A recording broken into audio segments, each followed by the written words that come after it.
they don't see the value, so your price is now a problem. I want you to just think about what I just said. Price is only an issue in the absence of value. So what does that mean for you? If you got some sort of business, coaching, consulting, brick and mortar, e-commerce, it don't matter. You selling something $2,000 or more, and you don't put yourself in position to have a conversation and explain to them what that proposal and or invoice means and consists of. What happens is, if they don't see the value, then your price is going to be a problem. Listen, if you're a business owner of any kind and you sell high ticket, when I say high ticket, meaning you sell products or services $2,000 or more, oh, you definitely want to lock in for this pod today, because I'm going to be sharing with you that if you're not doing this, you're leaving tens of thousands, if not hundreds of thousands of dollars on the table. I've made over $5 million online over the last 6 years. I've done an extensive amount of research on this through trial and error. And when we fixed this in our business a few years ago, everything changed. Now, it's going to require a little more work and a little more effort on your part or somebody's part within your business. But do you want to make an extra couple $100,000 a year as a result of doing it? Yes or yes? What reminded me of this was yesterday I was talking to a guy that I had a very similar conversation with that I'm about to have with you today. About 6 weeks ago, he and I were talking, and I was telling him, like, bro, I don't understand how people who sell high ticket just think that if they send somebody an invoice that they're going to pay it. You got to understand, price is only an issue in the absence of value. So if you haven't had some sort of conversation to explain what the offer is and to be able to kill limiting beliefs and kill objections and answer objections, and you think because you got off of a call with somebody that you're going to send them over the opportunity and an invoice and they just going to pay it, oh, you must be some kind of crazy, for real. And most business owners are. And I figured out for 3 different reasons, though. One, that they're totally oblivious to what I'm about to break down to y'all in this pod today. 2, they hide behind invoices. Okay? They're scared to even talk about the sales opportunity. And then 3, they're too lazy to hop on the call. And if you're one of the 3 of these, you in trouble and you're losing money. Okay? But after the day, after this pod, if you're willing to go out and implement exactly what I'm going to tell you to do, I promise you, you're going to make more money. And how I know? Well, not only because I've done it for myself over the last 4 years since we figured this out. I've done it for students all across the world, our coaching clients and their coaching businesses. And I just did it for my buddy just on the muscle, as he told me yesterday. He said, look, you don't even know this, but when I was listening to you talk about that 6 weeks ago, it reminded me of, it was a client that I did a concrete bid for. He's got a concrete business. It was $32,000, and he just ghosted me. Like, we were having great conversation up to that. As soon as I sent him over the proposal, he ghosted me. And he was like, so I took heed to what you said. I done closed 3 or 4 $10,000+ jobs by doing exactly what you said. By doing exactly what you said. So guess what? If you do exactly what I say, it don't matter whether you got a coaching business, consulting business, brick and mortar business. If you change this of what I'm about to explain to you, everything gonna change. Okay, so here's the first thing. Understanding that price is only an issue in the absence of value. What does that mean? So oftentimes people will send me a DM and say, hey, do you offer coaching or mentorship? Yeah, on a select basis I do. Okay, cool. How much is it? Whenever they ask me that question, I'm always concerned, because broke-minded people ask how much something costs. Rich and wealthy people ask, what is it worth? Because until they know what it's worth, it all costs too much. So as an example, so let's just say if I were to tell the person in my DM that my coaching costs $1,000, which it don't, not even close, okay? But if it did, and because they see that they have the ability to pay the $1,000, that they say, all right, bet, like, let's do it. But what if it's only $97 worth of value? You see what I'm saying? So in the case of my man who sent over the $32,000 concrete bid, well, one would say, what? I mean, it is what it is. Well, no, not necessarily. Because that person that requested that bid had a very specific thing in mind as to what they wanted fixed. And had a very specific reason as to why they wanted that fixed. And so if you can understand what that is, by the way, it could be that they wanted to pour $32,000 worth of concrete because summer vacation was coming up and their kids, they wanted to have them outside. That's a real and legitimate reason for that person, whatever it was, right? I made that up. But if that is the case and you know that, then now instead of sending over this invoice, you book a call with them to go over the proposal. And You talk to them about the reason. What was the motivator? What was the motivation behind wanting to do this in the first place? Once you understand that, now you can present your opportunity or your proposal to them in a way to tie it back to what's really important to them. Because price is only an issue in the absence of value. So you establishing a value of your product based on the need to be in the solution to their problem. Because everybody wants a payoff. Everybody is doing something for a payoff. Sometimes that's monetary, sometimes that's intrinsic, sometimes that's both. But you have to understand what their payoff is as a result of whatever it is that you're about to give them, whether it be product or service. Okay. Now, to just pivot from that for just a second. As I mentioned, there's 3 different groups of people. One that's just totally oblivious to what I like. This is an eye opener for you. You never thought about this in your business, and you still been doing decent every year. So guess what? Now you're about to do better than decent. You're gonna be good or great, because when you implement this, it's gonna change everything. Okay, listen to me. I collected over $5 million online in the last 6 years. I know what I'm talking about, and 90% of those sales have not been chest to chest, knee to knee. They've been virtually. You know what I'm saying? So imagine selling 30,000, 50,000, 55,000, 6-figure offers without ever even physically being there with the person. I know what I'm talking about. Okay? So one group of you have been totally oblivious. Welcome to the party. Second group of you have been hiding behind invoices. Now, this is a problem. Some of y'all is scared of the numbers y'all put on y'all invoices, which is why you prefer to email them over and then hope that they pay. You cross your fingers, your eyes, your toes. You do all the things. Sometimes they do, sometimes they don't. Sometimes they're that desperate that they need your thing that they pay in spite of you being a bad salesperson. But you're not going to effectively run a business or scale a business if that's the case.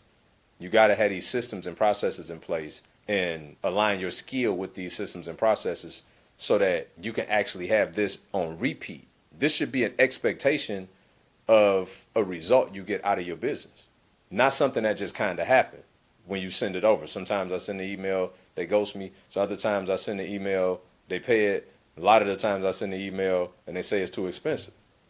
Well, guess what? If you're not there to answer objections in real time, by the time it becomes an objection after the fact, then it's a confrontation. Just think about it. Somebody email you and say, after further review of your proposal, I think it's a little bit out of my budget at this point. What can you email back and say? Either you're going to lower your price or you're going to tell them that their budget is wrong. What can you do, literally? So you got to get out in front of that. You got to be able to feel the direction of the current, right? And the only way you're going to do that is if you're on a call with them, preferably a Zoom where you could see them and look at their countenance and watch their body position and all the things, okay? Because here's the reality. Your job as the business owner, as the leader, as a salesperson, is to help people.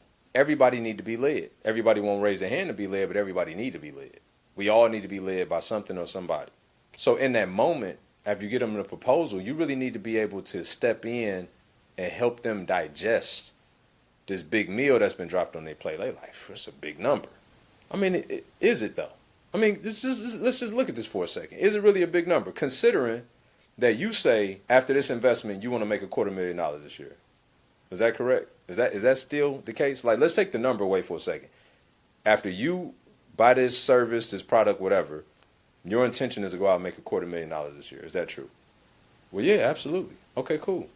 So when you really look at that, $25,000, yes, maybe a little bit of money or even a lot of bit of money for you to spend today, but would you spend $25,000 to make $250,000?